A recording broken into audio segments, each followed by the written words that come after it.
My heart says Joe Cole, but my head says Cole Palmer. Oh, and I'm going to play him off the right. Okay, that's someone I was really hoping you wouldn't pick so that I could have in my team. One of my favourite players. Interestingly, on Palmer, there's been a lot to talk about with him. Kind of, obviously, he's been missing for Chelsea. He's been injured. How does he fit in England?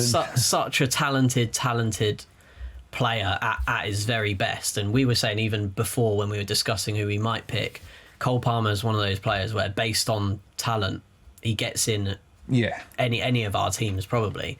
But yeah, we wanted to touch on what you just mentioned, Sheena, about if he's fully fit, if he comes back, stays fit, gets back to his best, do you think he starts for England at the World Cup?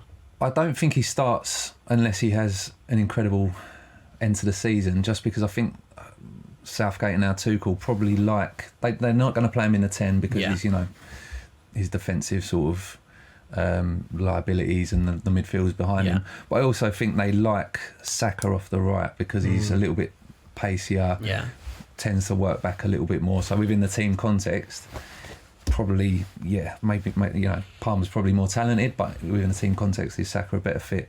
But I imagine he'll play 20-30 minutes of every game, and then we'll start a couple of games as well. Yeah. Alex, there's a lot of competition in there as well. Yeah. You've got obviously Morgan Rogers. I think he starts ahead of Foden quite easily. Bellingham?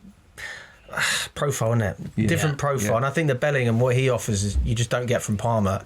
And there's other players that can do what Palmer does. Like, I think Saka's a great point. Yeah. Although I will say this, I think Palmer's defensive work rate is really underrated. I think, if you look at what you hear around Chelsea, he has some of the best fitness stats in the whole club. Yeah. I don't think there's many players that can run further than he can in terms of, like, is it the bleep test or the yo-yo, whatever it is?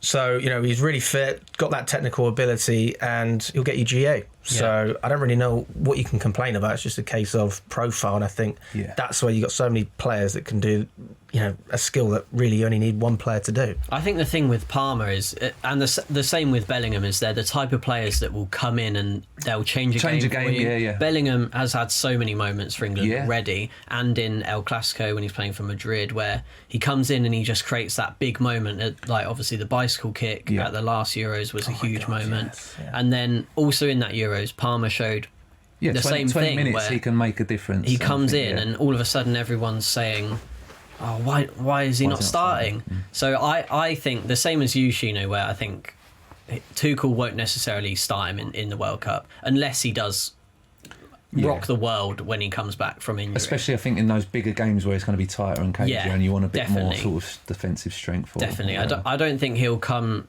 straight back in and start for England, but I think he, hopefully, from a Chelsea fan and England fan perspective, he'll come in, change a couple games, and then he'll be given that starting role. But like Esteval, maybe. We'll coming on, making impact. I mean, if it's good, it's good. Soon enough, 20 minutes it or works. 90. Yeah, definitely.